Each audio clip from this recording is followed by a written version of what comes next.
Los médicos me dieron 2 meses de vida y volé a Ciudad de México para despedirme de mi hija, que no me hablaba desde hacía 3 años. Solo quería verla feliz, aunque fuera de lejos, aunque fuera un solo instante. En cambio, la encontré en terapia intensiva al borde de la muerte, y su esposo, mientras tanto, brindaba con champán rodeado de modelos en una mansión de Las Lomas y se reía por teléfono cuando lo llamé. Entonces marqué otro número. La persona al otro lado de la línea había esperado mi llamada durante 17 años. 1 hora después, el esposo de mi hija estaba arrodillado frente a mí en medio del pasillo del hospital, suplicando piedad. Pero ya era demasiado tarde. Antes de continuar, suscríbete al canal, dale like al video y déjame en los comentarios desde qué ciudad me estás viendo. Ahora, volvamos a la historia. El avión se sacudió en una bolsa de aire y el vaso de plástico con agua casi se volcó sobre la mesita plegable. Ignacio sostuvo el vaso con la palma de la mano por reflejo y volvió a mirar por la ventanilla, donde no había nada más que una densa capa gris de nubes. Tenía 57 años, de los cuales los últimos 15 los había pasado trabajando en turnos rotativos en las plataformas petroleras del norte. En todo ese tiempo, había aprendido a no temerle a las turbulencias, ni a los fríos de 40 grados bajo cero, ni a los jefes que gritaban por teléfono desde sus cómodas oficinas en la capital. Pero hoy sus manos temblaban ligeramente, y no era por culpa de los baches en el aire. En el bolsillo interior de su chaqueta llevaba un papel doblado en 4, que ya se sabía de memoria, aunque solo lo había leído una vez. Un diagnóstico escrito con la indiferencia típica de la letra médica. Un pronóstico formulado de manera tan ambigua que alguien sin experiencia podría incluso haberse ilusionado. Pero Ignacio había trabajado con hombres que murieron de esa misma enfermedad, y entendía perfectamente lo que significaba la frase «se recomienda tratamiento paliativo». 2 meses, tal vez 3, si tenía suerte. Y la suerte nunca había sido su fuerte. Lo extraño era que casi no sintió miedo cuando el médico pronunció esas palabras. Estaba sentado en el consultorio del oncólogo en Villahermosa, mirando un cartel amarillento que invitaba a hacerse chequeos médicos regulares, y solo podía pensar en una cosa: en Catalina, en su hija, que lo había llamado por última vez hacía 3 años. Y aquella conversación terminó de tal manera que hubiera sido mejor no haberla tenido nunca. Recordaba cada una de sus palabras, porque las había reproducido en su cabeza cientos de noches seguidas, tratando de entender en qué momento exacto se había equivocado y si habría podido cambiar algo. «Papá, tú no entiendes. Arturo me dio todo lo que siempre soñé. Un departamento en la mejor zona, un auto, viajes. Y tú ni siquiera pudiste venir a mi boda. Toda tu vida has vivido en tu cueva del norte pensando solo en el trabajo. Ni siquiera pudiste salvar a mamá». Esa última frase fue el cuchillo que ella le clavó entre las costillas. Lo de mamá, lo de Elena, que se consumió por la misma enfermedad que ahora lo devoraba a él, cuando Catalina tenía apenas 10 años. En aquel entonces él trabajaba 20 horas al día para juntar dinero para el tratamiento, para una clínica en Houston, para una terapia experimental de la que había leído en internet. Nada funcionó. Elena murió en sus brazos 2 días antes de que lograra reunir la suma necesaria. Y Catalina, su pequeña Catalina, a quien nunca pudo explicarle bien por qué papá siempre estaba trabajando y por qué mamá ya no abriría los ojos, creció con esa espina clavada en el corazón. La azafata pasó por el pasillo con el carrito, ofreciendo bebidas y bocadillos. Ignacio negó con la cabeza y volvió a mirar por la ventanilla. No tenía hambre. En realidad no quería nada, excepto una cosa: ver a su hija, no hablar con ella, porque de todos modos no querría escucharlo, no pedirle un lugar en su nueva y hermosa vida, porque ahí no había espacio para él, solo verla, asegurarse de que era feliz, guardar su sonrisa en la memoria y llevarse ese recuerdo consigo a donde no hay retorno. Había volado sin avisar, porque no tenía a quién llamar. El número de ella llevaba 6 meses en silencio.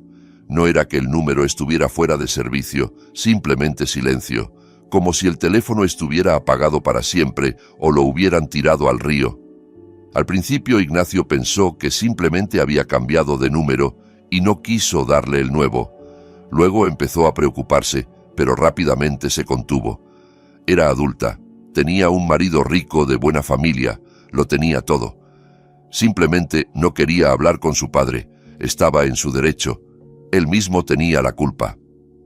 Las nubes al otro lado de la ventanilla comenzaron a dispersarse y abajo apareció la tierra.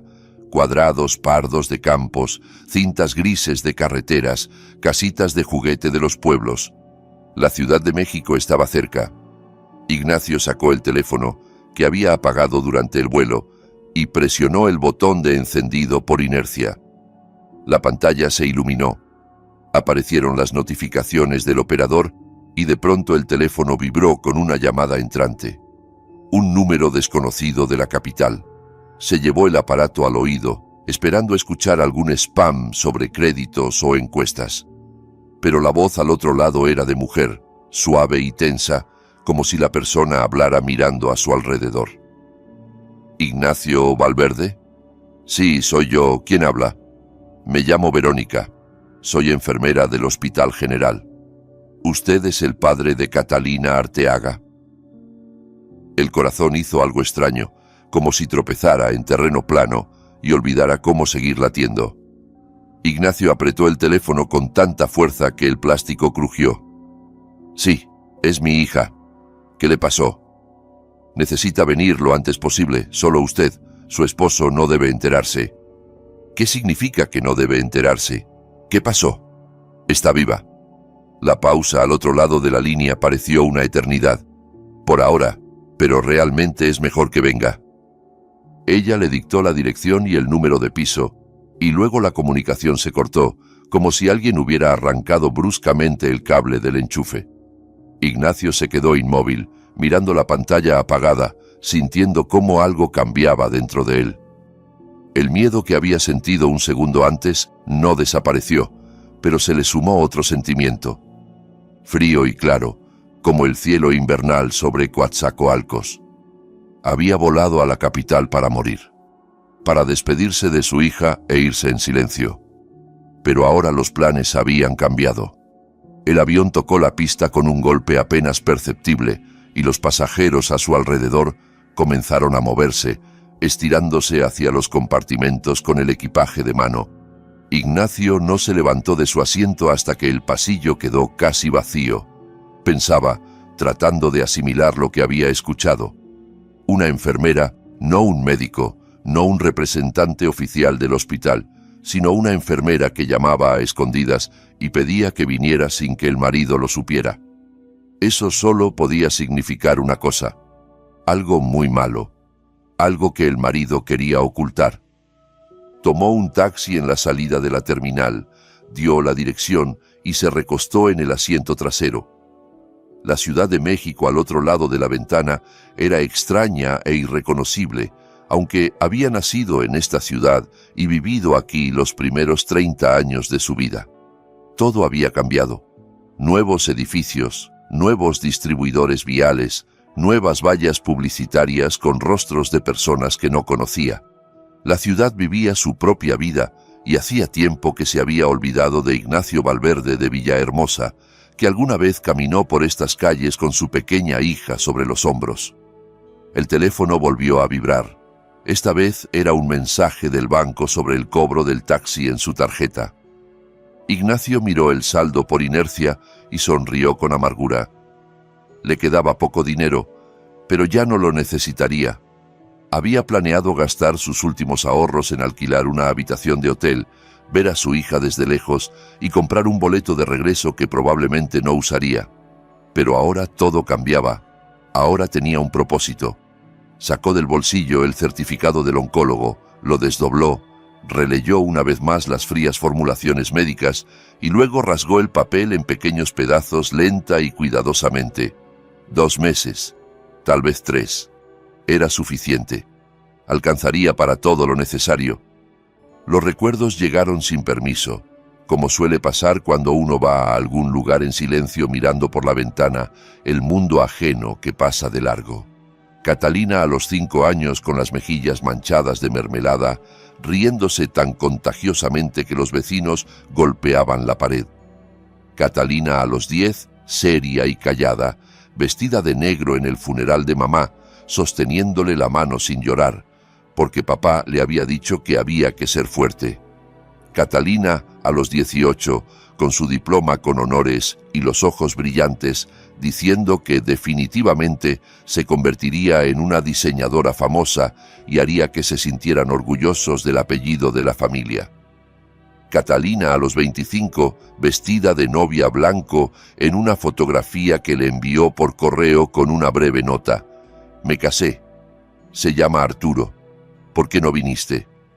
No vino porque no pudo, porque ese día estaba en el hospital con un infarto y ni siquiera sabía que ella había fijado la fecha de la boda. Ella no le dijo la fecha con anticipación, simplemente le envió la invitación 3 días antes, cuando ya era demasiado tarde para comprar boletos y pedir permiso en el trabajo. Lo hizo a propósito. Quería que no viniera para poder después echárselo en cara. O él mismo se lo había inventado para que no doliera tanto el pensamiento de que su hija no quería verlo en el día más importante de su vida. El taxi dobló en la calle que llevaba al hospital, e Ignacio sintió cómo se le secaba la boca. El enorme edificio del hospital emergió de detrás de la esquina y le pidió al conductor que se detuviera en la entrada principal. Pagó, salió, se quedó un minuto parado en el viento helado, reuniendo valor, y luego entró. En el vestíbulo había mucha gente y ruido, como en una estación de autobuses. Personas con rostros tensos hacían fila en recepción, se sentaban en los duros bancos, hablaban por teléfono, lloraban en los rincones. Ignacio pasó de largo, siguiendo las señales hacia el pabellón indicado. 3er piso, unidad de cuidados intensivos. Puertas pesadas con cerradura de código. Se detuvo sin saber qué hacer, y entonces la puerta se abrió desde dentro. Una mujer de unos 40 años con uniforme médico azul, rostro cansado y mirada penetrante. Lo miró y él comprendió que era Verónica. ¿Ignacio Valverde? Sí. Venga conmigo. Tenemos que hablar antes de que la vea. Ella lo llevó a un lado, a un pequeño rincón junto a la ventana donde había 2 sillas de plástico y una maceta con un ficus polvoriento. Miró a su alrededor como verificando que nadie escuchara y comenzó a hablar rápido y en voz baja. Oficialmente ella tuvo un accidente de tráfico. Esa es la versión de su esposo y así está registrado en los documentos. Extraoficialmente todo es muy diferente. Llevo 12 años trabajando aquí y he visto suficiente como para distinguir un accidente de una golpiza. Ingresó hace 4 días con múltiples traumatismos, hemorragia interna y conmoción cerebral. Su esposo vino una vez, estuvo 5 minutos y se fue. Desde entonces ni siquiera ha llamado para preguntar por su estado. Ignacio escuchaba, y dentro de él se elevaba algo oscuro, algo que no había sentido en mucho tiempo, desde aquella vez en el 98, cuando su cuadrilla fue estafada con el dinero y él con otros 3 hombres igual de engañados fue a arreglar cuentas con los responsables. Entonces entendió por primera vez que era capaz de cosas en las que antes no había pensado. ¿Por qué me llamó precisamente a mí? Verónica lo miró a los ojos. Porque ella lo llamaba a usted. Cuando la trajeron estaba inconsciente, pero todo el tiempo repetía una sola palabra: papá. No Arturo, no mamá, no alguna amiga, papá. Se le cerró la garganta tanto que le costaba respirar. 3 años de silencio, 3 años de resentimiento y distanciamiento. Y cuando las cosas se pusieron realmente mal, ella lo llamaba a él, no al marido que le había prometido todo y solo le había dado dolor. Quiero verla. Primero escuche todo. Esta no es la primera vez que ingresa aquí. En los últimos 8 meses ha sido hospitalizada 3 veces. La primera vez con un brazo fracturado, la segunda con una fisura en las costillas. Cada vez venía el marido, traía unos papeles, hablaba con el director y la daban de alta antes de tiempo. Intenté hablar con ella, pero solo lloraba y pedía que no le dijera a nadie. Tenía miedo, mucho miedo. ¿Miedo de qué? De él. No solo de él, de toda su familia. Su suegro es dueño de una cadena de centros comerciales. Tiene contactos en todas partes. Un tío en la fiscalía. Pueden hacer que cualquier denuncia desaparezca antes de que un investigador la vea. Ella lo entendía y por eso callaba. Ignacio se puso de pie. Las piernas no le obedecían, pero se obligó a dar un paso, luego otro. «Lléveme con ella». Verónica asintió y caminó delante, abriendo las puertas con su credencial. Caminaron por un largo pasillo impregnado de olor a hospital y desgracia, pasando junto a habitaciones con puertas cerradas y monitores que pitaban su monótono conteo de vidas ajenas. Luego Verónica se detuvo frente a una de las puertas y se volvió. «Prepárese, se ve mal». Empujó la puerta e Ignacio entró. En la cama, envuelta en tubos y cables, yacía su hija, su Catalina, a quien alguna vez lanzaba al techo, atrapándola con sus grandes manos mientras ella chillaba de alegría. Ahora de aquella niña no quedaba nada. Rostro pálido, casi gris, ojos cerrados con moretones alrededor que ningún maquillaje podría ocultar, labios partidos, cuello sujeto por una especie de collarín bajo el cual se veían marcas púrpuras. Había visto esas marcas antes. Sabía de qué quedaban, de dedos humanos que aprietan la garganta hasta que la víctima deja de moverse. Ignacio se dejó caer en la silla junto a la cama y tomó su mano, delgada, fría, débil. La misma mano que sostuvo hace 30 años en la sala de maternidad, cuando la enfermera le trajo un pequeño bulto y le dijo que era una niña. Entonces lloró de felicidad. Ahora también lloraba, pero por algo completamente diferente. Durante mucho tiempo simplemente se sentó y la miró, escuchando el pitido rítmico de los aparatos y el ruido de su propia sangre en los oídos. Pensaba en cómo todo podría haber sido diferente si hubiera ido a la boda, si hubiera insistido en conocer a Arturo antes, si no la hubiera dejado alejarse tanto de él. Pero el pasado no se puede cambiar, solo se puede intentar arreglar el futuro, y para eso tenía 2 meses, tal vez 3. Luego se levantó, salió de la habitación y encontró a Verónica, que esperaba en el pasillo. ¿Sus cosas? ¿Están aquí? Sí, en el depósito del piso. El marido no las recogió. Necesito su teléfono. Verónica dudó, pero luego asintió y se fue.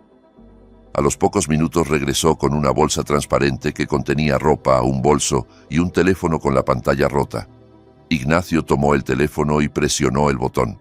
La pantalla estaba agrietada, pero se iluminó. Quedaba un 20% de batería y no tenía contraseña. Abrió la galería y comenzó a ver las fotos. Catalina feliz, en algún resort. Catalina con una copa de vino en un restaurante. Catalina y Arturo en un yate. Todo hermoso, todo correcto, todo falso. Y luego aparecieron los videos. Uno de ellos estaba fechado el mes pasado. Presionó reproducir. En la pantalla apareció el rostro de un hombre. Joven, atractivo, con ojos insolentes y la sonrisa de alguien acostumbrado a obtener todo lo que quiere. Fuera de cuadro se escuchaba llanto de mujer y también una risa ajena y ebria. «Katy, vamos, di algo para papito. Di que te caíste sola». La cámara giró e Ignacio vio a su hija, con el labio partido, el maquillaje corrido, con ojos de animal acorralado. Miraba a algún lugar fuera de cámara, a alguien a quien temía mucho, y hablaba con voz muerta. «Me caí sola». La risa fuera de cuadro se hizo más fuerte. Voces femeninas, varias a la vez. «¿Ves, suegrito? Tu hijita está bien conmigo. Intenta venir a arreglar las cosas. Eres un obrero del norte, ¿no? ¿Y qué vas a hacer? ¿Poner una denuncia?» Más risas. Luego el video se cortó. Ignacio estaba de pie en el pasillo del hospital, mirando la pantalla apagada del teléfono roto. Las manos no le temblaban. Ya estaba más allá del miedo, la ira y la desesperación. Allí donde solo queda claridad fría y la comprensión de lo que hay que hacer. Sacó su propio teléfono, encontró en los contactos un número que no había marcado en 17 años y presionó llamar. Los tonos se prolongaron uno tras otro, y ya pensaba que el número estaba muerto, cuando en el auricular sonó una voz ronca, grave, con un ligero acento norteño. Diga. Sergio, soy Ignacio, el de Coatzacoalcos. ¿Recuerdas el 2007? Una larga pausa, luego un suspiro parecido a una risa. 17 años, Ignacio. 17 años esperé esta llamada. Ya sabes que siempre dije, una llamada, cualquier deuda. Tú me sacaste de aquel incendio con vida. Habla, hermano, ¿a quién destrozamos? Ignacio miró la puerta cerrada de la sala de terapia intensiva, donde yacía su hija. Miró el teléfono con el video que se le había grabado para siempre en la memoria, y pronunció solo un apellido. Los Arteaga.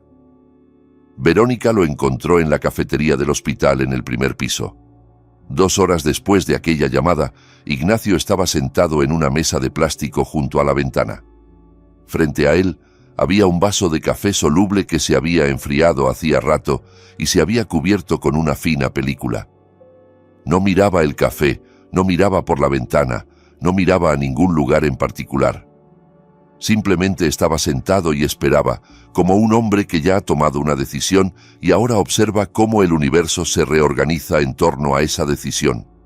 La enfermera se sentó enfrente, puso las manos sobre la mesa y durante un rato guardó silencio, estudiando su rostro. Luego preguntó en voz baja, casi en un susurro, ¿qué hizo don Ignacio? Nada especial. Llamé a una persona a quien una vez ayudé. ¿Llamó? ¿Y qué va a pasar ahora? Él finalmente levantó la vista hacia ella. Verónica vio en sus ojos algo que la inquietó. Ni ira, ni furia, ni sed de sangre, algo mucho más aterrador. Calma. La absoluta y gélida calma de un hombre que sabe exactamente lo que hace. Ahora habrá justicia. No venganza, no violencia, no tiroteos al estilo de los 90, simplemente justicia. La verdad saldrá a la luz y la gente responderá por lo que ha estado haciendo durante años. No entiendo. Y no hace falta que lo entienda. Es mejor que olvide que me llamó y que hablamos. Si alguien pregunta, usted es solo una enfermera que hace su trabajo, ¿de acuerdo? Verónica asintió lentamente, aunque era evidente que quería hacer 1000 preguntas más, pero llevaba suficientes años trabajando en ese hospital para entender que hay situaciones en las que es mejor no saber de más. Hay personas junto a las cuales ocurren cosas de las que luego nadie habla en voz alta. ¿Cómo está ella?, preguntó Ignacio. Sin cambios. Los médicos dicen que las próximas 48 horas serán decisivas. Si el organismo supera la inflamación y los riñones no fallan, hay esperanza. ¿Qué porcentaje de esperanza?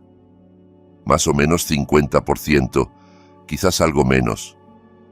50%. Mitad y mitad. Ignacio pensó en la ironía oculta en esas cifras. A él, los médicos le habían dado casi un 100% de garantía de muerte en unos pocos meses, mientras su hija balanceaba al borde con las probabilidades de una moneda lanzada al aire, y él no podía hacer nada para cambiar esas probabilidades. Ni dinero, ni contactos, ni aquella llamada que acababa de hacer. La medicina funciona según sus propias leyes, y ningún expediente comprometedor sobre familias ricas hará que las células cancerosas se detengan o que los órganos que fallan vuelvan a funcionar. ¿Puedo estar con ella? Solo sentarme a su lado. Oficialmente no se permiten visitas en terapia intensiva, pero puedo llevarlo otra vez si se comporta discretamente y no llama la atención.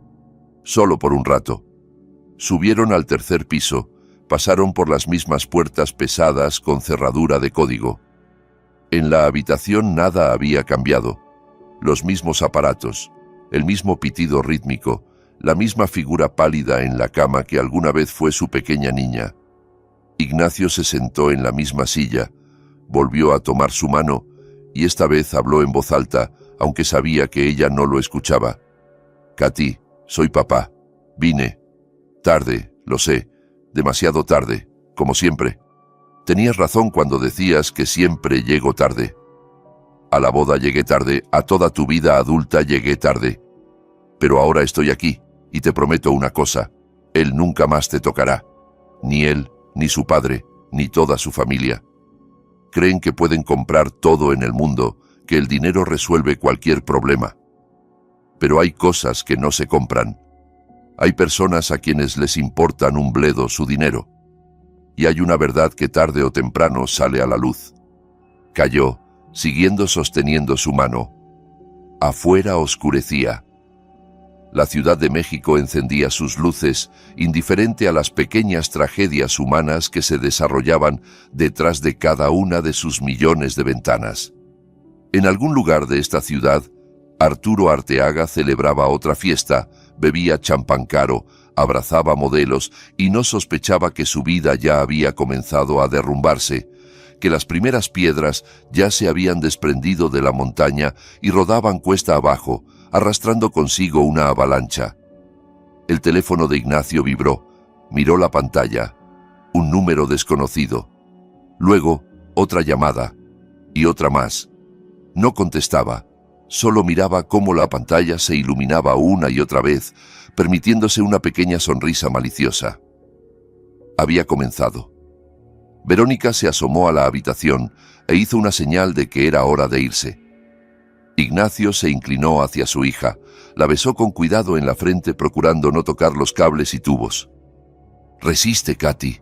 Papá está aquí. Papá va a arreglar todo». En el pasillo sacó el teléfono y miró las llamadas perdidas. 7 en los últimos 10 minutos. Todas de diferentes números de la capital. Eligió uno al azar y devolvió la llamada.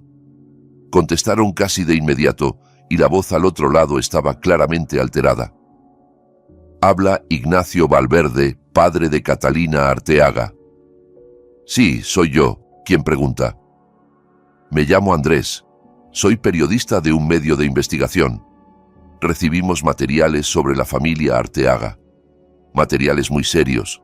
Ahí se indica que usted es la persona de contacto. Queremos hacerle algunas preguntas». «Pregunte». ¿Es cierto que Arturo Arteaga golpeaba sistemáticamente a su hija? ¿Que ella fue hospitalizada repetidamente? ¿Que su familia encubría cada vez los incidentes? Que sí es cierto, hasta la última palabra. ¿Está dispuesto a dar una entrevista oficial? No, pero les daré algo mejor. En el teléfono de mi hija hay un video donde su esposo la obliga a decir ante la cámara que se cayó sola.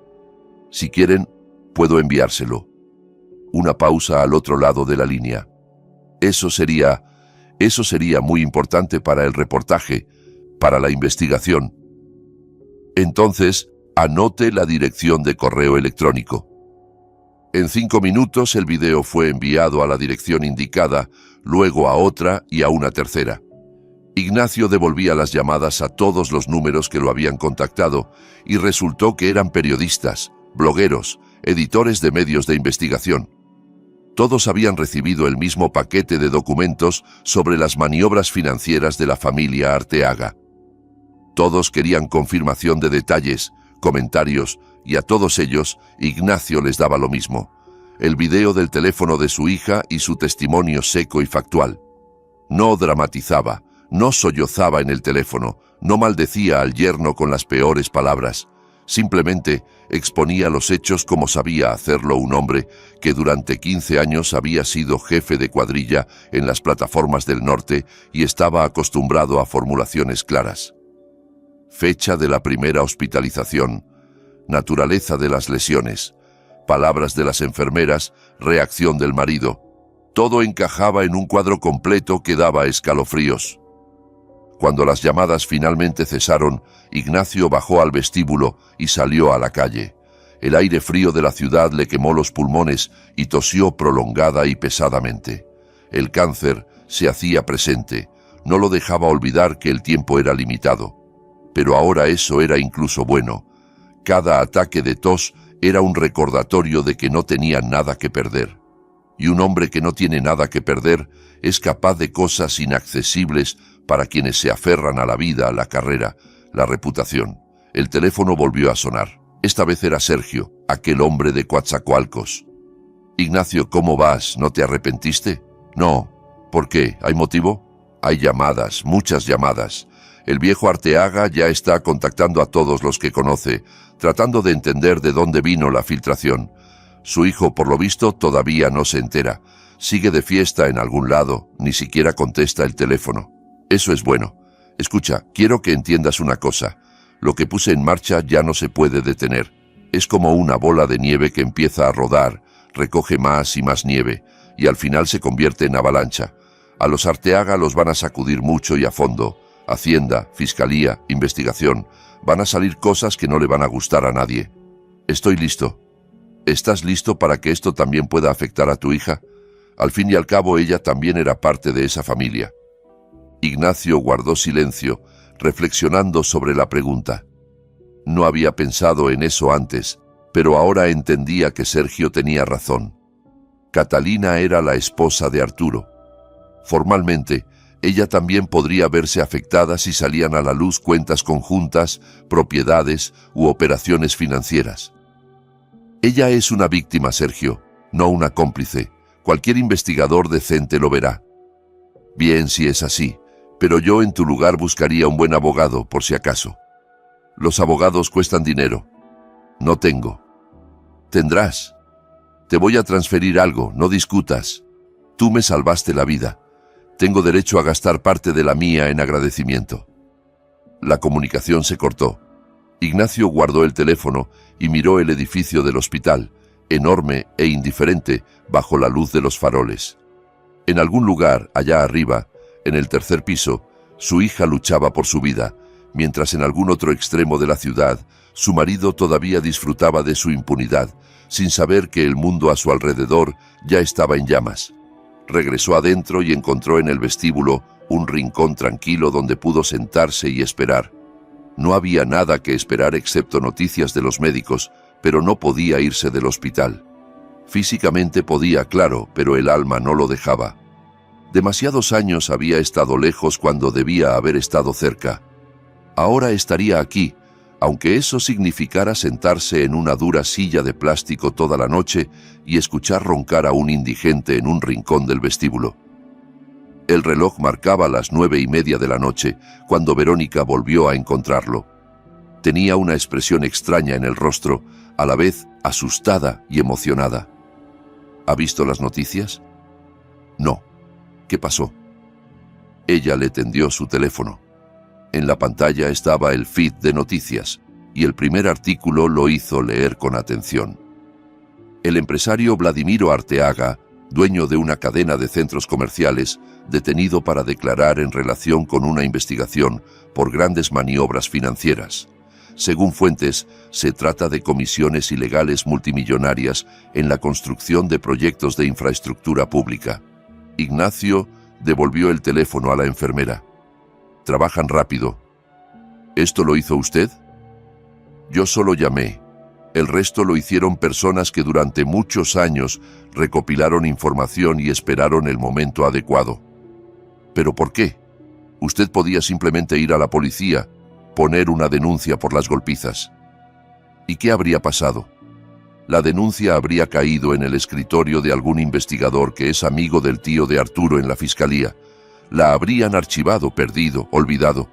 Y en una semana Arturo habría sacado a mi hija del hospital y la habría terminado de matar. No, Verónica. Las denuncias funcionan contra la gente común, contra gente como usted y como yo, pero no contra quienes tienen dinero y contactos. Para ellos se necesita otro método. ¿Cuál? Publicidad.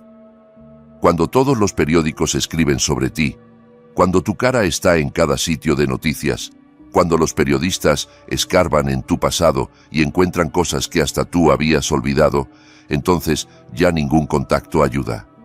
Porque todos tus amigos en el poder instantáneamente se convierten en ex amigos. No quieren que sus nombres aparezcan junto al tuyo. Te dan la espalda, fingen que nunca te conocieron, y entonces te quedas solo contra el sistema que antes trabajaba para ti. Verónica lo miraba como si lo viera por primera vez. Este hombre callado y agotado, con manos curtidas y mejillas hundidas, resultó ser alguien muy diferente de lo que parecía a primera vista. Detrás de su fachada tranquila se escondía una persona que sabía pensar varios pasos adelante y no tenía miedo de jugar en grande. «Es usted un hombre peligroso, don Ignacio». «No, solo soy un padre al que le arrebataron a su hija y un hombre al que le quedan 2 o 3 meses de vida. Lo que me hace peligroso no es mi carácter, sino las circunstancias». «¿Qué dijo? ¿2 o 3 meses?» Él entendió que había hablado de más, pero no intentó negarlo. ¿Qué sentido tenía ocultar lo que pronto sería evidente? «Cáncer, 4ª etapa. Volé a la capital para despedirme de Katy, no para vengarme de su marido. Así se dieron las cosas». Verónica guardó silencio un largo rato. Luego se sentó junto a él en la silla de al lado y dijo en voz baja: «Mi padre murió de cáncer cuando yo tenía 20 años. También trabajaba en el norte, en las plataformas. Tampoco tuvo tiempo de hacer muchas de las cosas que quería. Lo entiendo mejor de lo que cree». Se sentaron juntos en el silencio del vestíbulo. 2 desconocidos que una desgracia ajena había reunido. Afuera de las ventanas del hospital fluía la noche capitalina, indiferente e infinita. En algún lugar lejos de allí se derrumbaba el imperio de la familia Arteaga. Caían los castillos de naipes de las reputaciones, sonaban teléfonos que nadie quería contestar. Y aquí, en una habitación de terapia intensiva, una joven llamada Catalina continuaba su silenciosa lucha por el derecho a respirar. Cerca de medianoche el teléfono de Ignacio volvió a sonar. El número era desconocido, pero algo lo impulsó a contestar. «¿Ignacio Valverde?» «Sí. Soy el fiscal Martínez, Unidad de Delitos Especiales. Queremos invitarlo a declarar, mañana a las 10 de la mañana. ¿Le dicto la dirección?» «Dígame». Anotó la dirección en una servilleta, colgó y se permitió una sonrisa. La maquinaria se había puesto en marcha. La maquinaria oficial de la justicia, que normalmente funciona lenta y con chirridos, pero cuando finalmente acelera, ya no se detiene. Los Arteaga creían que estaban por encima de la ley. Se equivocaban. Nadie está por encima de la ley cuando la ley está respaldada por la atención pública y las investigaciones periodísticas. Verónica se fue a su piso, prometiendo avisarle si el estado de Catalina cambiaba. Ignacio se quedó solo en el vestíbulo semivacío, entre sillas de plástico y máquinas expendedoras. No durmió en toda la noche, solo se sentó y pensó, repasando en su mente los acontecimientos de las últimas horas. Por la mañana declararía ante el fiscal, contaría todo lo que sabía, mostraría el video, daría las fechas de las hospitalizaciones y luego regresaría aquí a esperar que su hija abriera los ojos, si es que los abría. Cerca del amanecer finalmente se adormeció y tuvo un sueño extraño. Estaba de nuevo en Coatzacoalcos, en 2007, en aquel accidente que cambió su vida. Ardía el edificio técnico, salía humo negro. La gente gritaba y corría por todas partes. Él entró corriendo porque alguien dijo que adentro habían quedado personas. Encontró a un hombre inconsciente, atrapado bajo una viga caída. Lo sacó a cuestas aunque pesaba más que él mismo. Lo sacó al aire, lo dejó en el suelo, y entonces el edificio a sus espaldas se derrumbó definitivamente. Aquel hombre perdió una pierna, pero sobrevivió. Ignacio sufrió quemaduras y problemas pulmonares que quizás lo habían llevado al diagnóstico actual. Y el hombre que salvó se convirtió en alguien muy diferente, alguien que sabe recopilar información y esperar. Esperar 17 años, el momento adecuado para pagar su deuda. Ignacio despertó porque alguien lo sacudía del hombro. Abrió los ojos y vio a Verónica.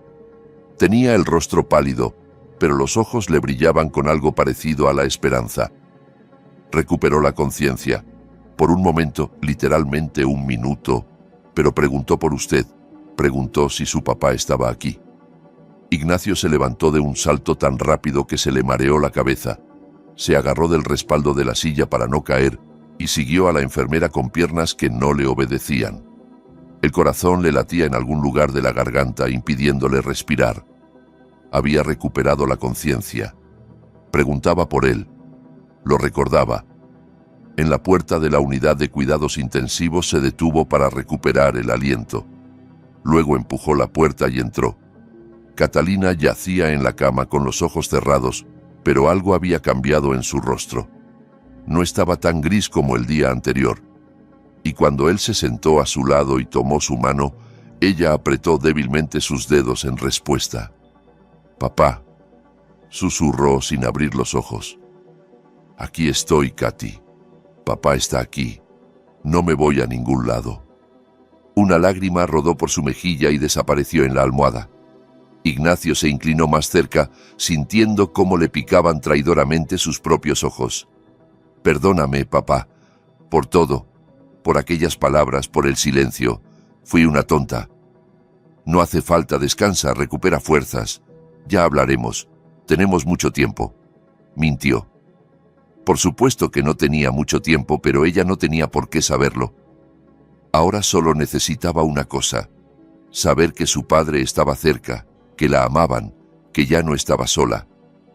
Catalina volvió a hundirse en el sueño, pero sus dedos no soltaban su mano, e Ignacio se quedó sentado a su lado sin moverse, sin soltar su mano, mirando cómo amanecía un nuevo día tras la ventana.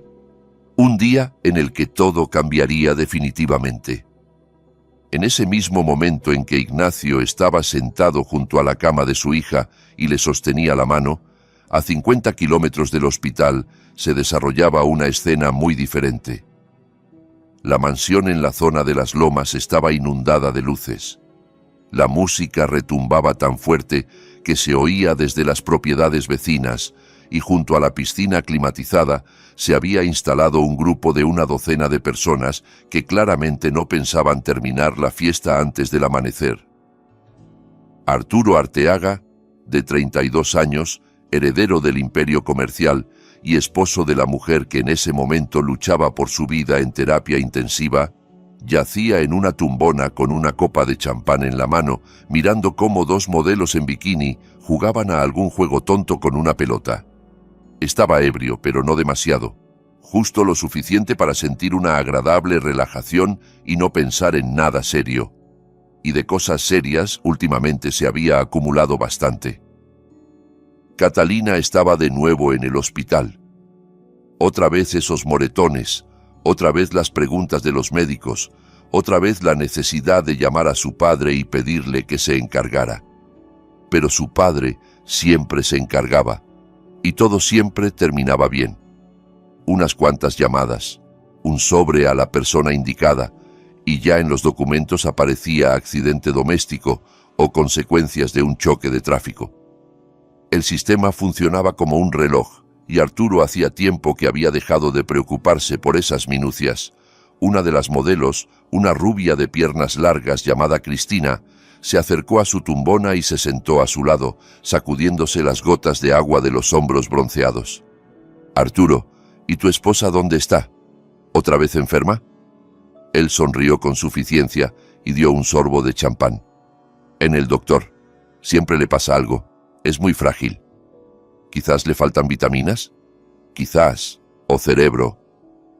Cristina se rió, y Arturo sintió el placer habitual de su propio ingenio.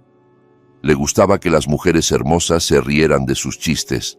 Le gustaba sentirse el centro de atención, el dueño de la situación, el hombre al que todo le estaba permitido.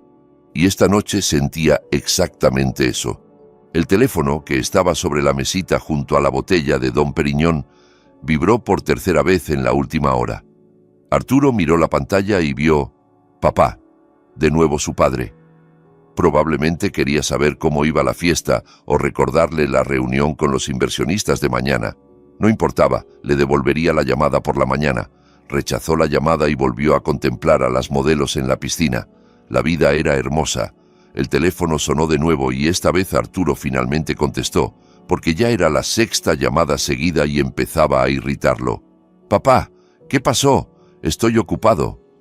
La voz de su padre en el auricular era extraña. No como siempre.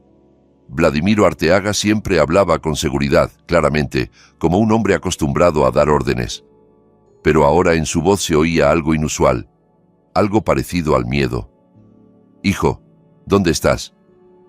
En la casa de campo, con amigos. ¿Por qué? Me vinieron a ver de la unidad anticorrupción. Preguntan por los contratos de infraestructura, por los proyectos del 2014. Arturo se incorporó lentamente en la tumbona. La borrachera empezó a disiparse de su cabeza con una velocidad alarmante. Papá, eso no es para hablarlo por teléfono. Lo saben todo, Arturo, todo. Tienen documentos, cuentas, correspondencia. ¿De dónde? ¿Quién filtró? Espera, no entiendo. ¿Qué documentos? ¿De qué estás hablando? De lo que ha mantenido a flote a nuestra familia los últimos 10 años. De las comisiones, de los esquemas, de la gente a la que pagábamos. Todo eso ahora está en manos de los investigadores. Y la comunicación se cortó. Arturo se quedó mirando el teléfono, tratando de entender qué había pasado. Luego volvió a marcar a su padre. Tonos largos. Luego la voz mecánica del buzón. Otra vez, lo mismo. Cristina notó que había cambiado de expresión y se acercó más. Oye, ¿qué te pasa? ¿Pasó algo? No sé. Probablemente necesito hacer unas llamadas. Se levantó y se alejó de la piscina, marcando el número del abogado de la familia. Ocupado. El número de su tío Víctor, el de la fiscalía. El número que marcó está apagado o fuera de cobertura. El número del socio comercial de su padre, con quien juntos habían construido aquellos proyectos de infraestructura. El teléfono está apagado o fuera del área de servicio. Algo estaba muy mal. Muy mal. Arturo abrió el navegador en el teléfono y escribió el nombre de su padre en el buscador. Lo que vio lo hizo agarrarse del respaldo de la silla más cercana para no caer.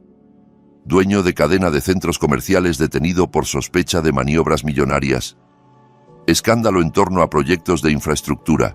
Nuevos detalles. La familia Arteaga bajo investigación. Lo que se sabe hasta el momento. Y más, y más, y más. Decenas de titulares, cada uno más terrible que el anterior. Arturo deslizaba las noticias, sintiendo cómo el suelo se hundía bajo sus pies. ¿De dónde? ¿Cómo? ¿Quién pudo haber hecho esto? Un artículo llamó su atención especialmente. Violencia doméstica en familia de élite. La esposa del heredero del imperio comercial fue hospitalizada repetidamente por golpizas. Lo abrió y vio su rostro en la fotografía. Al lado había una foto de Catalina, claramente tomada de sus redes sociales, y debajo de las fotos, un texto que lo hizo sudar frío. Según fuentes en círculos médicos, Catalina Arteaga ingresó al menos 3 veces en los últimos 8 meses a diferentes hospitales de la ciudad con lesiones características de víctimas de violencia doméstica. Cada vez, su esposo Arturo Arteaga insistía en la versión de accidentes domésticos y gracias a los contactos de su familia, estos casos no recibían la debida atención. Más abajo estaba un video. Ese mismo video que había grabado un mes atrás, cuando estaba ebrio y furioso, y quería mostrarle a esa tonta quién mandaba en casa. La había obligado a hablar ante la cámara diciendo que se había caído sola, y se había reído, y las chicas a su alrededor también se habían reído. Ahora ese video estaba en internet, y ya lo habían visto cientos de miles de personas, según el contador de reproducciones. Arturo arrojó el teléfono al pasto, y se cubrió la cara con las manos. Esto era el fin total y definitivo. Aunque su padre se librara de la historia de las comisiones ilegales, aunque el tío de la fiscalía lograra arreglar algo en el caso penal, este video ya no se podía borrar. Se había propagado por todo Internet, lo habían compartido todos los canales importantes, lo discutían en los comentarios millones de personas. De pronto comprendió que nunca antes se había sentido tan indefenso. Toda su vida, cualquier problema se resolvía con dinero o contactos. ¿Le faltaste el respeto a un policía y te pusieron una multa? Papá llamaba. ¿Chocaste el auto de alguien y no quieres pagar? El abogado lo arreglaba. ¿Golpeaste a tu esposa hasta casi matarla? El director del hospital firmaba los papeles necesarios, pero ahora todos esos mecanismos resultaban inútiles, porque la información se había liberado y había cobrado vida propia. No se la podía sobornar, intimidar ni aplastar con autoridad. Simplemente existía, y con cada minuto había más. Cristina y los demás invitados empezaron a darse cuenta de algo. Alguien ya miraba su teléfono, alguien susurraba. El ambiente festivo se desvaneció como si alguien hubiera apagado un interruptor invisible. La gente comenzó a irse, murmurando disculpas y alegando asuntos urgentes.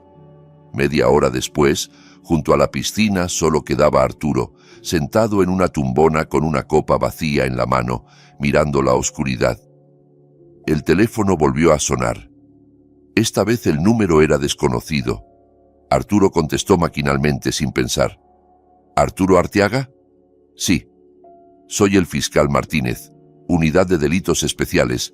Debe presentarse a declarar. Mañana a las 10 de la mañana. Le dictaré la dirección. Anotó la dirección en una servilleta que encontró en la mesita y colgó. Le temblaban las manos. Tenía la cabeza vacía, como una casa saqueada. Una hora después, ya iba a toda velocidad por la ciudad nocturna en su Porsche Cayenne, sin respetar límites de velocidad ni reglas. Necesitaba ir a ver a Catalina. Necesitaba verla, hablar, entender qué estaba pasando. Debía estar en aquella clínica privada a donde normalmente la llevaban después de los incidentes. Pero cuando llegó, el médico de guardia lo miró con un desdén apenas disimulado y le dijo que Catalina Arteaga no estaba registrada ahí. Entonces, ¿dónde está? Según tengo entendido, en el Hospital General, en terapia intensiva. Terapia intensiva. Esa palabra lo golpeó como una bofetada. Sabía que la había golpeado más fuerte de lo habitual. Sabía que había caído mal y se había golpeado la cabeza. Pero terapia intensiva, eso ya era demasiado. Eso ya excedía lo que se podía silenciar y olvidar.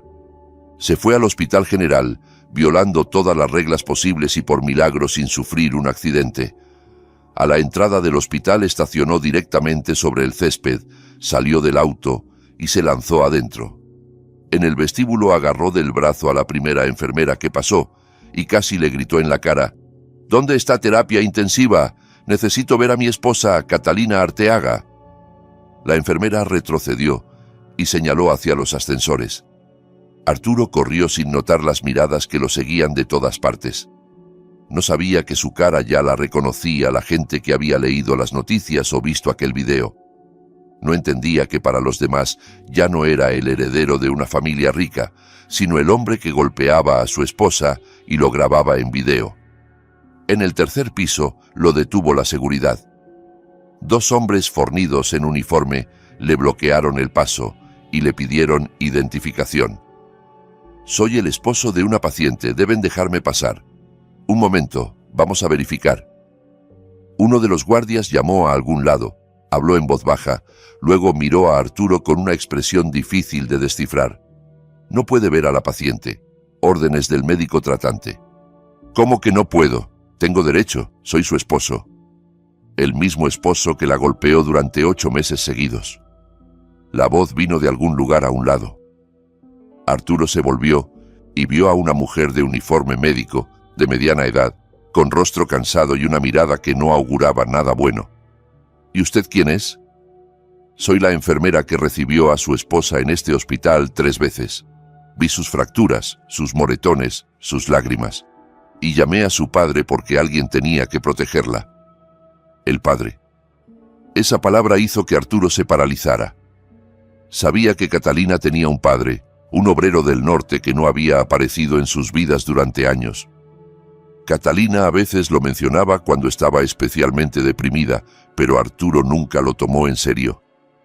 ¿Qué podía hacer un simple trabajador de plataforma contra la familia Arteaga? ¿Dónde está ese padre de ella? Aquí, en la habitación con su hija. A diferencia de usted, él vino en cuanto se enteró. Arturo avanzó hacia las puertas de la unidad, pero los guardias volvieron a bloquearle el paso.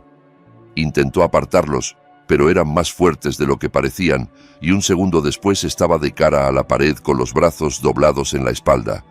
«Cálmese, ciudadano, o llamamos a la policía». ¿Saben quién soy yo? Lo sabemos. El mismo tipo del video que golpea a mujeres y las obliga a mentir ante la cámara. Esas palabras lo hicieron recuperar la sobriedad mejor que cualquier ducha fría. Dejó de forcejear y dejó que los guardias lo llevaran a un lado.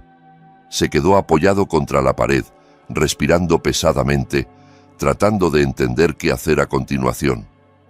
En ese momento, la puerta de terapia intensiva se abrió y de ella salió un hombre, bajo, delgado, con mejillas hundidas y manos curtidas, vestido con una chaqueta sencilla y jeans gastados. Nada especial, un obrero común de mediana edad, pero algo en sus ojos hizo que Arturo se helara. El hombre se acercó, se detuvo a unos pasos y miró a Arturo con una mirada larga y pesada. «Así que esto es lo que eres, Arturo Arteaga, el príncipe en caballo blanco, el que le prometió a mi hija un cuento de hadas y le dio un infierno. Escuche, no sé qué le han contado, pero todo esto es un malentendido. Catalina sola, cállate». Una sola palabra, pronunciada en voz baja y tranquila, pero con tanta fuerza que Arturo efectivamente se cayó, como si le hubieran sellado la boca. Vi el video, escuché cómo te reías, vi la cara de mi hija cuando dice ante la cámara lo que tú la obligas a decir. La vi en esa habitación, llena de tubos y moretones. Así que no me vengas con lo del malentendido. ¿Cuánto quiere? Esta pregunta se le escapó a Arturo automáticamente. Toda su vida cualquier problema se resolvía con dinero y no sabía pensar de otra manera. ¿Cuánto? $1 millón, 5, 10. Le firmaré todo a Catalina, departamentos, autos, cuentas. Le daré el divorcio sin ninguna condición. Solo detengan todo esto, quiten los artículos, borren el video. Ignacio lo miraba en silencio, y en su rostro era imposible leer ninguna emoción. Arturo interpretó esto como una señal para continuar. Tengo dinero, no tanto como antes, pero suficiente. Puedo transferir a su cuenta, digamos, $200,000 ahora mismo. No es un soborno, es una compensación por todo lo que hice, por el dolor que le causé a su hija. Entiendo que el dinero no puede arreglar el pasado, pero puede ayudar a construir el futuro. 200,000, 500,000. Encontraré esa suma aunque tenga que vender todo lo que tengo. ¿Y qué debo hacer yo por esos 500,000? Simplemente detener todo esto. Decirles a los investigadores que exageró, que Catalina se caía sola, que el video fue grabado como una broma estúpida. La gente lo creerá, la gente siempre cree lo que quiere creer. Ignacio dio un paso adelante, y Arturo involuntariamente retrocedió un paso. Entre ellos quedaba menos de 1 metro. ¿Sabes cuánto gano al año en mi turno en las plataformas? Poco más de $15,000. 500,000 son casi 35 años de mi trabajo. Mucho dinero para alguien como yo. Ahí lo tiene, es buen dinero. Usted podría... No terminé. 35 años de trabajo. ¿Y crees que por ese dinero voy a traicionar a mi hija? ¿Que voy a decirle a los investigadores que ella se caía sola cuando vi el video donde la golpeas, cuando la vi en esa habitación llena de moretones y tubos? No es una propuesta de traición, es una propuesta de compromiso. ¿Compromiso? Bonita palabra. ¿Y sabes qué compromiso le proponías tú a mi hija todos estos meses? Cállate, aguanta, haz como que todo está bien y entonces no te mataré del todo. Ese era tu compromiso. Arturo sintió cómo el sudor frío le corría por la espalda. Esta conversación no iba para nada como había planeado. El hombre frente a él no reaccionaba al dinero, no temía las amenazas, no intentaba negociar. Simplemente estaba parado y lo miraba como una boa mira a un conejo. ¿Qué quiere entonces? Dígame qué quiere y lo haré, lo que sea. Nada. ¿Cómo que nada? Todo el mundo tiene un precio. Yo no tengo precio porque no tengo nada que comprar. Me quedan 2 o 3 meses de vida. Tengo cáncer, 4ª etapa. El dinero no me sirve porque no tendré tiempo de gastarlo. El poder no me sirve porque no hay nadie sobre quien ejercerlo ni tiempo para hacerlo. Lo único que necesito es saber que mi hija está a salvo. y estará a salvo solo cuando tú estés en la cárcel. Esas palabras golpearon a Arturo como un mazazo en la cabeza. Cáncer. Cuarta etapa. 2 o 3 meses. El hombre que había destruido su vida estaba él mismo al borde de la muerte. Había en esto una ironía monstruosa, una injusticia cósmica.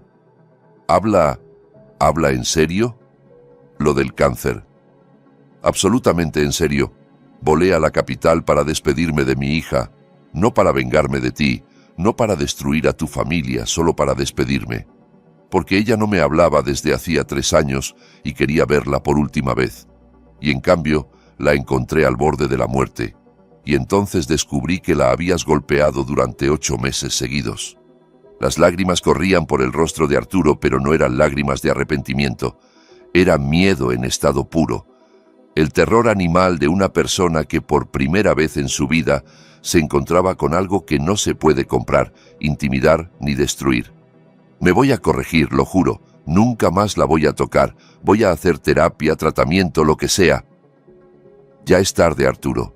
Demasiado tarde. Ignacio se dio la vuelta y caminó de regreso hacia la puerta de terapia intensiva. En la entrada se detuvo y se volvió. ¿Sabes? Quería perdonarte. De verdad quería.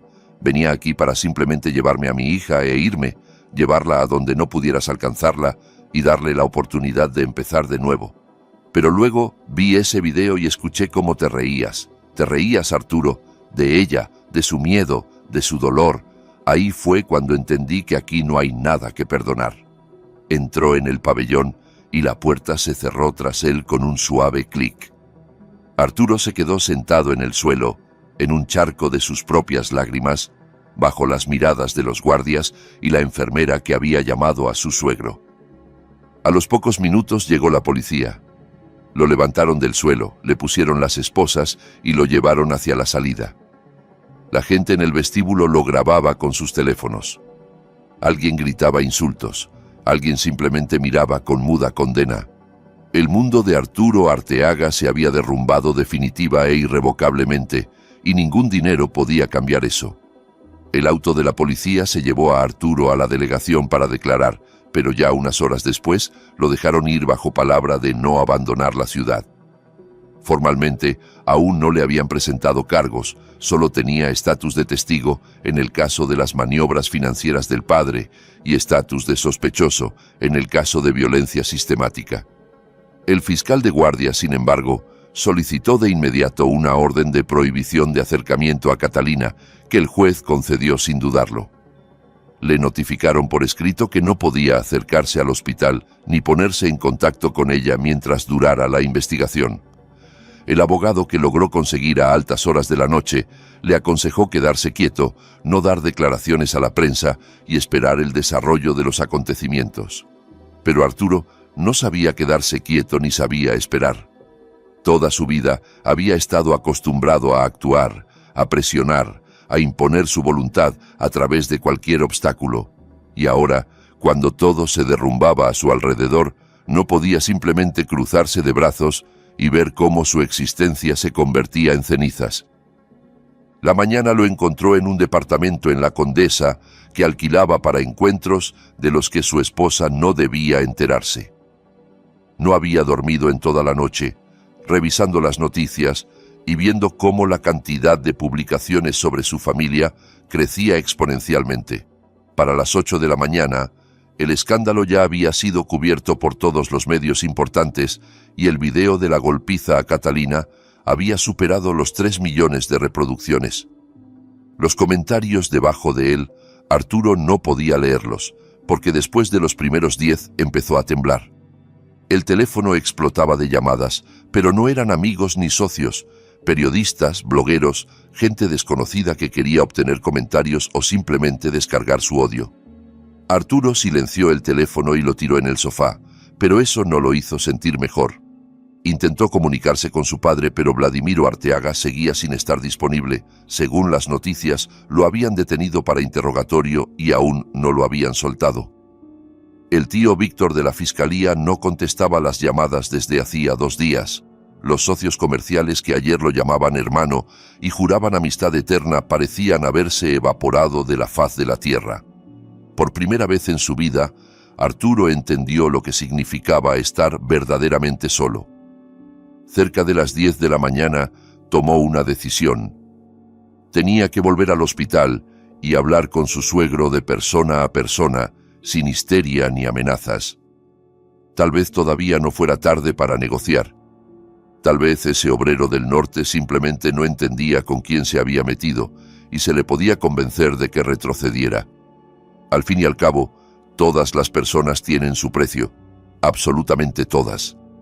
Se puso una camisa limpia, se arregló más o menos y pidió un taxi, porque su Porsche lo había dejado junto al hospital y recogerlo ahora era demasiado arriesgado.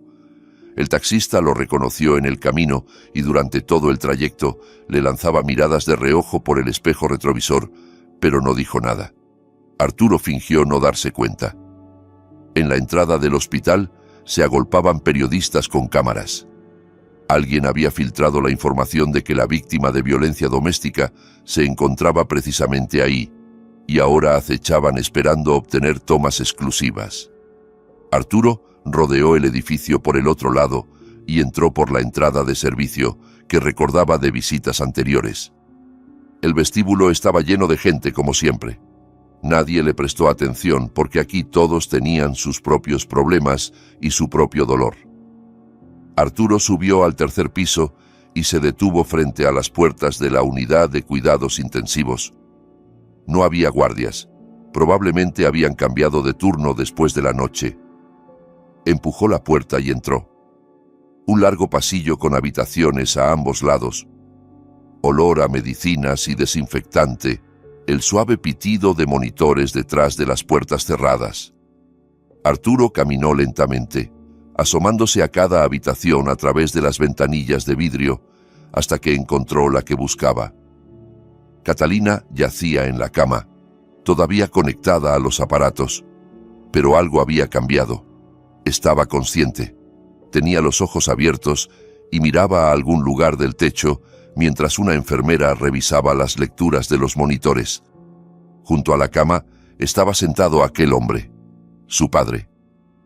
Le sostenía la mano y le decía algo en voz baja. Arturo empujó la puerta y entró en la habitación. La reacción fue instantánea. Catalina lo vio y se estremeció con todo el cuerpo. Sus ojos se abrieron de terror y los monitores comenzaron a pitar más rápido, registrando el aumento del ritmo cardíaco. La enfermera se volvió y abrió la boca para gritar. Ignacio se levantó de la silla y dio un paso adelante, interponiendo su cuerpo entre Arturo y su hija. «Quédate donde estás». La voz era baja, pero había algo en ella que hizo que Arturo se detuviera a medio paso. Levantó las manos en un gesto conciliador. «Solo quiero hablar. Tranquilamente, sin escándalos. Solo hablar». «Katy, ¿quieres que él esté aquí?» Ella negó con la cabeza, y ese movimiento, débil y casi imperceptible, golpeó a Arturo más fuerte que cualquier puñetazo.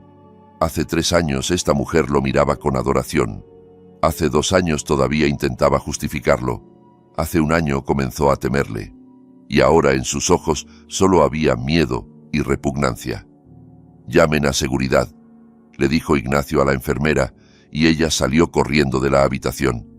«Espera, por favor, dame 5 minutos, solo 5 minutos». Ignacio no se movió de su lugar, siguiendo de pie entre Arturo y la cama de su hija. Un escudo vivo de huesos y músculos que no pensaba ceder. «Habla, tienes tiempo hasta que llegue la seguridad». Arturo tragó saliva. Las palabras que había ensayado en el camino de pronto parecieron estúpidas e inapropiadas, pero no había vuelta atrás. «Sé que todo se ve muy mal, sé que tienen todo el derecho de odiarme, pero les pido que piensen en las consecuencias. Si este caso llega a juicio, todos sufrirán. No solo yo, no solo mi padre. Catalina también. Su nombre será arrastrado por la prensa. Sus fotos estarán en cada sitio web. Su historia será discutida por millones de desconocidos. Eso es lo que quiere para su hija. Su historia ya está siendo discutida, gracias a ti y a tu video. Eso se puede detener. Encontraré la manera de eliminar el video de todos lados. Contrataré especialistas que limpien Internet. Le daré a Catalina el divorcio bajo cualquier condición. Le transferiré todas las propiedades que me quedan. Ella podrá empezar una nueva vida desde cero. Pero para eso, ustedes tienen que retirar sus declaraciones y pedirles a los periodistas que detengan las publicaciones. Ignacio escuchaba en silencio, y en su rostro era imposible leer ninguna emoción. Arturo interpretó esto como una señal para continuar. Tengo dinero, no tanto como antes, pero suficiente. Puedo transferir a su cuenta, digamos, $500,000 ahora mismo. No es un soborno, es una compensación por todo lo que hice, por el dolor que le causé a su hija. Entiendo que el dinero no puede arreglar el pasado, pero puede ayudar a construir el futuro.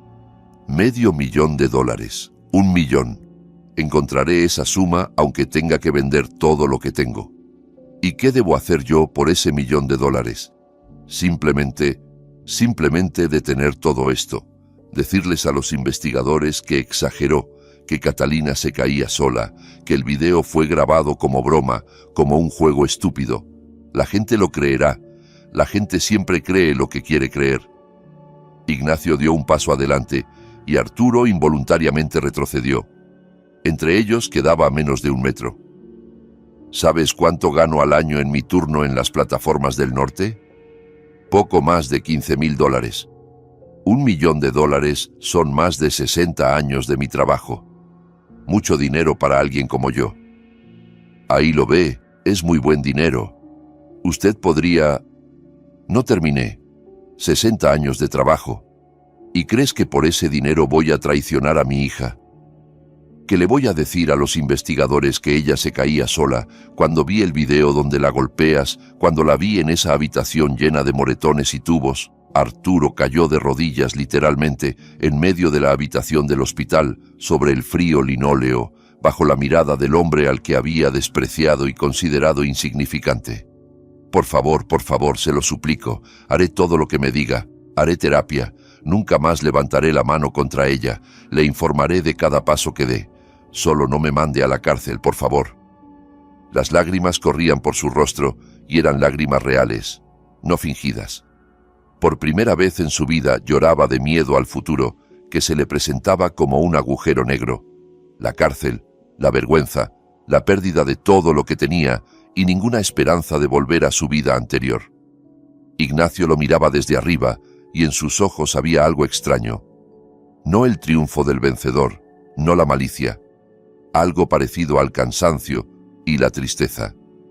¿Sabes qué es lo más terrible de toda esta historia? Que ni siquiera ahora entiendes lo que hiciste. Lloras, no porque le causaste dolor a mi hija. Lloras porque tienes miedo de las consecuencias para ti mismo. Ni una sola vez te has disculpado con ella. Ni una sola vez has preguntado cómo se siente.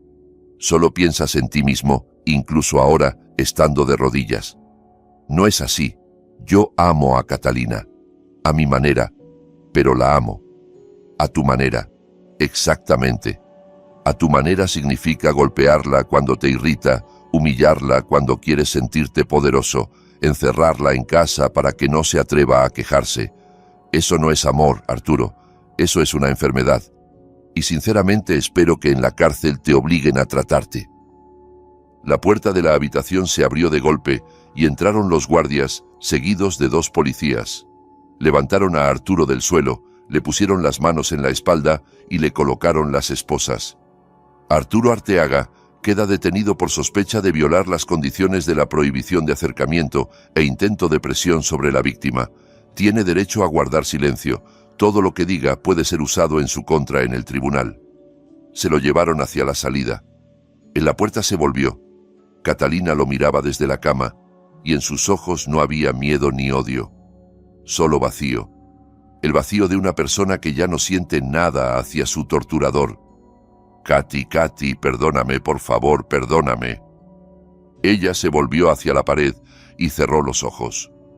Y ese silencio fue más terrible que cualquier palabra. Se llevaron a Arturo. Ignacio se quedó un momento mirando la puerta cerrada, luego volvió a la silla junto a la cama de su hija. ¿Papá? Sí, Katy. ¿De verdad irá a la cárcel? De verdad, no por mucho tiempo probablemente. La gente rica sabe cómo escaparse, pero su vida nunca volverá a ser la misma. Su nombre se volvió sinónimo de todo esto. Lo van a reconocer en la calle y señalar con el dedo. No lo van a contratar en ningún trabajo decente, no lo van a aceptar en ningún círculo respetable. Eso es peor que la cárcel, créeme. ¿Y su padre? Su padre responderá por sus propios delitos. Ahí salieron tantas cosas que alcanza para muchos años de prisión. Comisiones ilegales en proyectos de infraestructura, evasión de impuestos, sobornos a funcionarios. Todo su imperio estaba construido sobre dinero sucio y ahora todo el mundo lo sabe. Catalina guardó silencio, asimilando lo que había escuchado. Luego giró la cabeza y miró a su padre. «Papá, ¿de verdad estás enfermo? Lo que dijiste del cáncer». Él no mintió. No tenía sentido. «Es verdad. Me diagnosticaron hace 2 semanas. 4ª etapa, metástasis. Los médicos dicen que 2 o 3 meses». Las lágrimas corrieron por sus mejillas e intentó incorporarse en la cama, pero no pudo. «¿Por qué no me dijiste antes? ¿Por qué no llamaste?» «¿Y habrías contestado?» 3 años sin contestar mis llamadas. 3 años fui un extraño para ti. No quería imponerme. Perdóname, papá. Fui una tonta. Pensé que Arturo era la felicidad, que la riqueza era la felicidad. Y resultó que la felicidad es cuando te aman simplemente así, sin condiciones, como tú me amabas». Él se inclinó y la abrazó con cuidado, tratando de no tocar los cables y tubos. «Siempre te amé, Katy. Incluso cuando no querías saber de mí, incluso cuando dijiste esas palabras terribles sobre mamá. Te amé y te amaré hasta mi último aliento». Se quedaron así un largo rato, padre e hija, por fin encontrados después de tantos años de separación. Afuera de la ventana de la habitación brillaba el sol, indiferente a las tragedias y los triunfos humanos. En algún lugar de la ciudad, a Arturo lo llevaban al centro de detención. En algún lugar interrogaban a su padre. En algún lugar los periodistas escribían nuevos artículos sobre el escándalo del siglo. Pero aquí, en la pequeña habitación de terapia intensiva, había silencio y calma. Por primera vez en mucho, mucho tiempo. «¿Papá?» «Sí. Llévame a casa, por favor. Cuando los médicos lo permitan, llévame allá, al norte.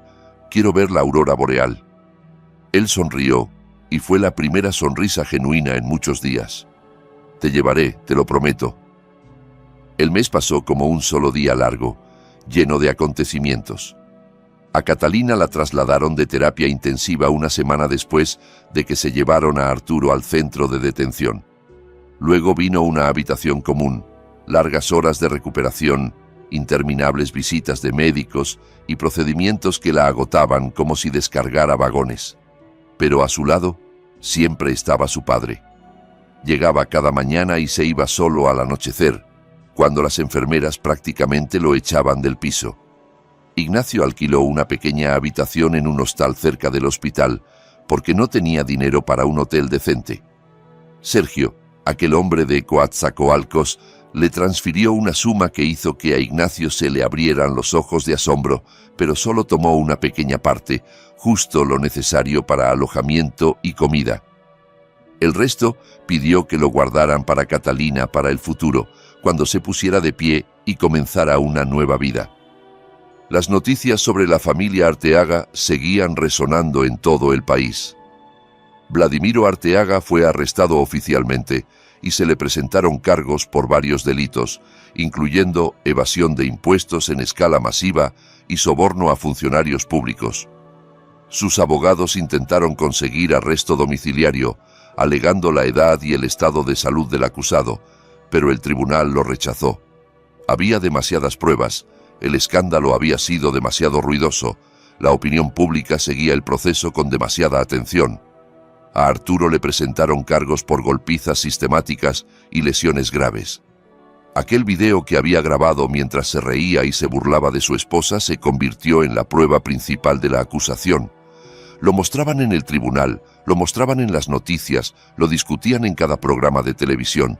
El rostro de Arturo Arteaga se había convertido en símbolo de la violencia doméstica, en una ilustración gráfica de lo que sucede tras las puertas cerradas de las casas ricas. Catalina se negó a dar entrevistas y a comparecer personalmente en las audiencias judiciales.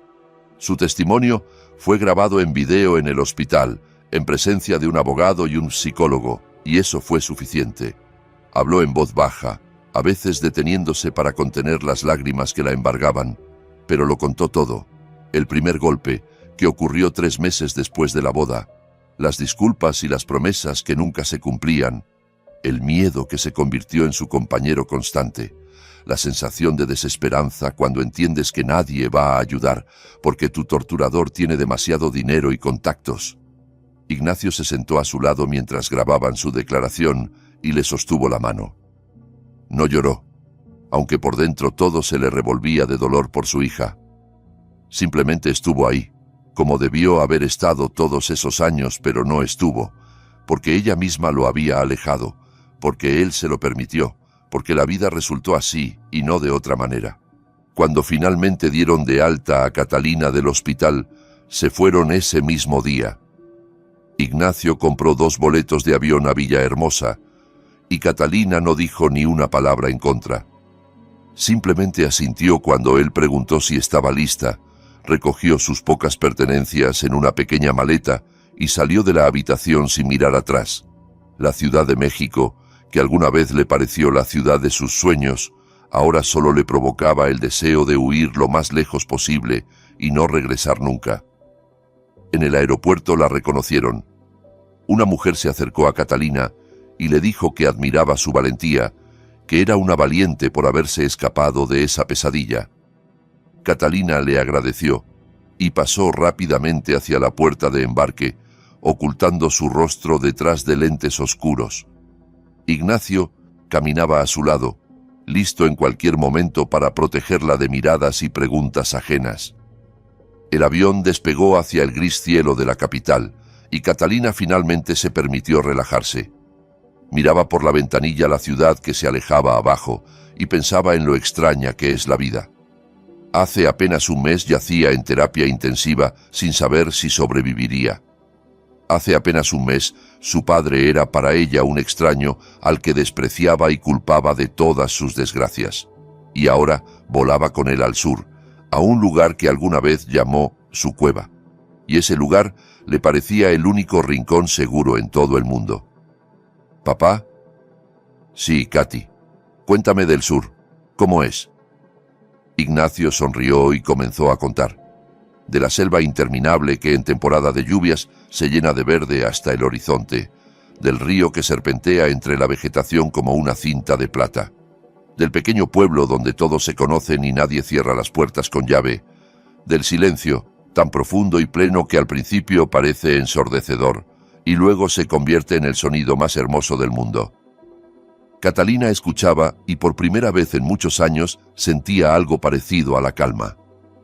La felicidad todavía estaba lejos, pero la calma, la sensación de que lo peor había quedado atrás y adelante, esperaba algo nuevo, quizás desconocido pero ya no aterrador. Eso sí lo sentía. Aterrizaron en Villahermosa a última hora de la tarde, cuando el sol ya se había puesto en el horizonte y el cielo se había teñido de un profundo color naranja. Desde el aeropuerto hasta el pueblo donde vivía Ignacio, había que viajar otras 2 horas en auto, y él había acordado con un viejo amigo que los recogiera. El amigo se llamaba Miguel. Había trabajado junto con Ignacio en las plataformas y vivía en la casa de al lado. Un hombre corpulento, barbudo, con ojos bondadosos. Abrazó a Ignacio como a un hermano y le estrechó la mano a Catalina con cuidado, como si temiera romperla. He oído hablar de ti, muchacha. Todo el pueblo siguió las noticias. Todos estábamos preocupados. Catalina se avergonzó y no supo qué responder. No estaba acostumbrada a esa participación simple y sin artificios. En los círculos capitalinos en los que se había movido los últimos años, la gente expresaba su compasión con frases de cortesía, detrás de las cuales no había nada más que curiosidad y ganas de chismear. Y este hombre desconocido la miraba como si fuera su propia hija, y sus palabras eran absolutamente sinceras. El camino al pueblo tomó incluso más de 2 horas, porque la carretera en algunos tramos estaba inundada y había que ir despacio. Catalina se quedó dormida en el asiento trasero, cubierta con una manta cálida que Miguel prudentemente había traído consigo. Ignacio iba adelante y miraba el camino familiar, la interminable llanura verde, las luces lejanas de los pueblos a lo lejos. Estaba en casa, y por primera vez en muchos años estaba en casa, y no solo. Su casa resultó ser una pequeña construcción de madera con techo inclinado y un porche que daba al río. Adentro estaba limpio pero modesto. Cocina, sala y 2 dormitorios. Miguel había encendido el ventilador de antemano, y la casa estaba fresca y acogedora. Catalina miró a su alrededor, acostumbrándose al nuevo lugar, y de pronto notó una fotografía en la pared. Ella misma, pequeña, de unos 5 años, en brazos de su padre sonriente. Al lado, mamá, joven y hermosa, riéndose a la cámara. ¿La guardaste? Guardé todas las fotos. Siempre estuvieron conmigo, incluso cuando no querías saber de mí. Catalina se acercó a la pared y miró la foto largo rato. Casi no recordaba a mamá así, viva y alegre. En su memoria solo quedaba una mujer pálida, en una cama de hospital que se debilitaba más con cada día. Y papá, que siempre estaba trabajando y a quien ella culpaba de no haber podido salvar a mamá. Perdóname, papá, por todo, por aquellas palabras sobre mamá. Era una niña, no entendía. Eras una niña que sufría. Los niños dicen cosas terribles cuando sufren, es normal. Te perdoné hace mucho tiempo. Se abrazaron en medio de la pequeña sala, y Catalina lloró mientras Ignacio le acariciaba la cabeza y le susurraba algo tranquilizador, como hacía cuando ella era muy pequeña y se despertaba de pesadillas. Los primeros días en el sur fueron difíciles. Catalina se acostumbraba al silencio, a la ausencia del ajetreo de la ciudad, al ritmo lento de vida que aquí parecía el único posible. Dormía mucho, comía mucho, caminaba mucho por los alrededores, respirando el aire limpio y húmedo. Poco a poco los moretones en su cuerpo fueron palideciendo, el dolor en las costillas disminuyó, y las pesadillas que la atormentaban cada noche empezaron a venir cada vez con menos frecuencia.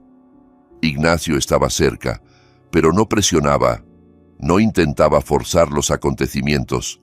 Cocinaba, contaba historias sobre los lugareños y sus excentricidades, le mostraba sus lugares favoritos en la selva. Una noche la despertó a medianoche y la llevó al porche, echándole sobre los hombros un chal grueso. «Mira». Catalina levantó la vista al cielo y se quedó inmóvil. Relámpagos de calor iluminaban el horizonte mientras miles de luciérnagas danzaban sobre el río en la oscuridad. Los había visto en fotos y películas, pero la realidad resultó ser 1000 veces más hermosa. Era tan bello que se le cortó la respiración. Esto quería mostrarte antes, hace muchos años, pero no querías venir. Fui una tonta. Pensaba que la felicidad estaba en las grandes ciudades y las cosas caras, y resulta que está aquí, en el silencio, en la belleza, en que haya alguien a tu lado que te ame de verdad. Se quedaron en el porche mirando las luciérnagas, padre e hija, por fin encontrados. Y ese momento valía todos los años perdidos, todas las lágrimas y resentimientos, toda la pesadilla vivida. 2 semanas después de llegar, Catalina encontró en el baño una prueba de embarazo que había comprado en la capital y olvidado en su bolsa. Estuvo mucho tiempo mirando la caja, sin atreverse a abrirla. Lo sospechaba desde hacía varios días, pero tenía miedo de saber la verdad. Tenía miedo de lo que esa verdad significaría. La prueba mostró 2 líneas. Se sentó en el borde de la bañera y miró ese pequeño objeto de plástico que lo cambiaba todo. Un bebé. El bebé de él. El bebé del hombre que la golpeó durante 8 meses y casi la mata. ¿Y qué hacer ahora con ese conocimiento? Ignacio la encontró 1 hora después. Seguía sentada en el baño con la prueba en las manos y la mirada vacía fija en la pared. «Katy, ¿qué pasó?» Ella le tendió la prueba en silencio. Él miró las 2 líneas y en su rostro apareció una expresión que ella no pudo descifrar. «¿Esto es de él?» «Sí». Una larga pausa. Ignacio se sentó a su lado en el borde de la bañera y le tomó la mano. «¿Y qué quieres hacer?» «No sé. No sé, papá. No puedo pensar en este bebé sin recordarlo a él, lo que me hizo. Pero al mismo tiempo, es mi bebé también. Mi sangre. Parte de mí. No tienes que tomar una decisión ahora mismo. Tienes tiempo para pensarlo. ¿Y tú qué harías en mi lugar?» Ignacio guardó silencio, reuniendo sus pensamientos. «No puedo responder esa pregunta. Es tu cuerpo y tu vida. Cualquier decisión que tomes será la correcta, porque será tu decisión. Yo estaré a tu lado pase lo que pase». «¿Cuánto tiempo?» «¿Qué?» «¿Cuánto tiempo estarás a mi lado?» Los médicos dijeron 2 o 3 meses. Ya pasó casi un mes. Ignacio sonrió con esa sonrisa especial que había aparecido en él la última semana. La sonrisa de un hombre que ha aceptado su destino y ya no le tiene miedo. Los médicos dicen muchas cosas, pero no lo saben todo. No saben que ahora tengo una razón para vivir, que me despierto cada mañana y te veo, y eso me da fuerzas para un día más. Quizás viva 2 meses, quizás 6, quizás 1 año.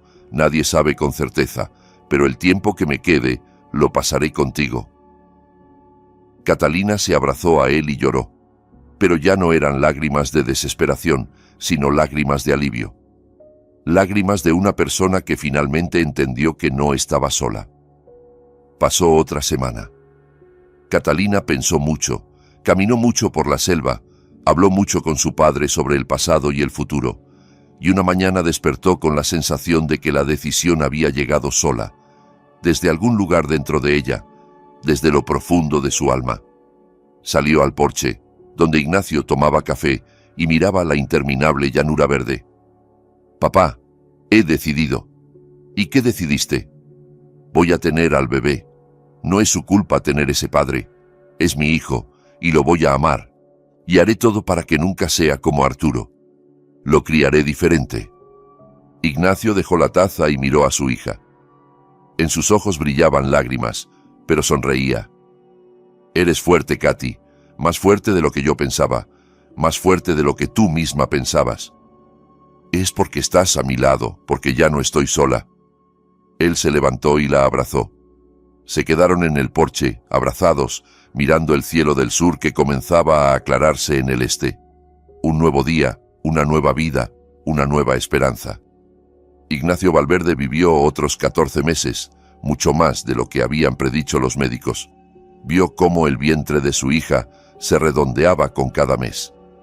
Le sostuvo la mano cuando dio a luz en el pequeño hospital regional. Fue el primero en tener en brazos a su nieto, un bebé diminuto con ojos oscuros y mentón obstinado. Lo llamaron Ignacio, en honor al abuelo. Ignacio alcanzó a enseñarle las primeras palabras, alcanzó a mecerlo en sus rodillas, alcanzó a contarle los cuentos que alguna vez le contó a Catalina. Y luego, una tranquila noche de invierno, cuando afuera caía una suave llovizna y los relámpagos de calor iluminaban el horizonte, cerró los ojos y ya no los abrió más. Catalina lo encontró por la mañana, acostado apaciblemente en la cama con una sonrisa en los labios. No gritó ni lloró, simplemente se sentó a su lado, le tomó la mano y se quedó así un largo rato, despidiéndose del hombre que le había dado una segunda vida, que había demostrado que el amor es más fuerte que el dinero, más fuerte que el miedo, más fuerte incluso que la muerte. Lo enterraron en el pequeño cementerio detrás del pueblo, desde donde se veía la interminable selva verde. En la lápida escribieron simplemente Ignacio Valverde, padre, abuelo, hombre que hacía lo correcto. Y Catalina se quedó a vivir en esa pequeña casa con el porche que daba al río. Criaba a su hijo, trabajaba remotamente como diseñadora, como alguna vez soñó en su juventud. A veces, por las noches, salía al porche y miraba las luciérnagas sobre el agua. y le parecía que su padre, en algún lugar allá arriba, también miraba esas luces mágicas. Arturo Arteaga recibió 4 años de prisión. Su padre, 8 años en una cárcel de máxima seguridad. Su imperio se derrumbó. Su nombre se volvió sinónimo de lo peor. Su historia entró en los libros como ejemplo de que el dinero no da derecho a la violencia ni a la impunidad. Y el pequeño Ignacio crecía como un niño sano y feliz, que sabía que su abuelo había sido un héroe, que había volado a rescatar a mamá cuando ella estaba mal, que había hecho una sola llamada que lo cambió todo. Y cuando Ignacio creciera, él también haría lo correcto, porque así lo habían criado. Porque el amor se transmite de generación en generación. Porque una sola persona puede cambiar el mundo si tiene el valor de intentarlo. Amigos, así termina la historia que quería contarles.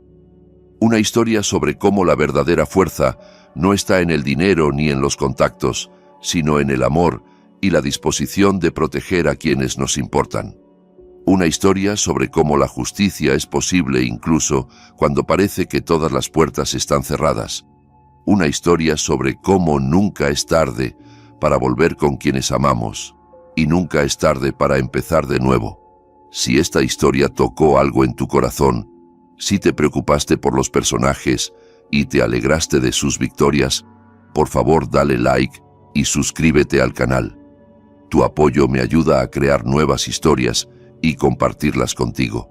Escribe en los comentarios qué piensas del acto de Ignacio. ¿Hizo bien en llamar a su amigo? ¿Qué habrías hecho tú en su lugar? Me importa mucho conocer tu opinión. Y recuerda, si tú o alguien cercano a ti enfrenta violencia doméstica, no te quedes callado, busca ayuda. Una sola llamada realmente puede cambiarlo todo. Gracias por quedarte conmigo hasta el final. Nos vemos en las próximas historias. Y antes de irte, quiero dejarte una reflexión final. Esta historia nos recuerda que los lazos familiares, aunque pasen años de silencio y distancia, nunca desaparecen del todo. Que a veces el karma tarda, pero siempre llega. Y que el amor de un padre no tiene fecha de caducidad. Si alguna vez te has alejado de alguien que te quiere, quizás hoy sea el momento de dar ese primer paso. Cuéntame en los comentarios si esta historia te hizo pensar en tu propia familia o si has vivido algo parecido. No olvides dejar tu like, suscribirte al canal y activar la campanita para no perderte ninguna historia. Nos leemos pronto.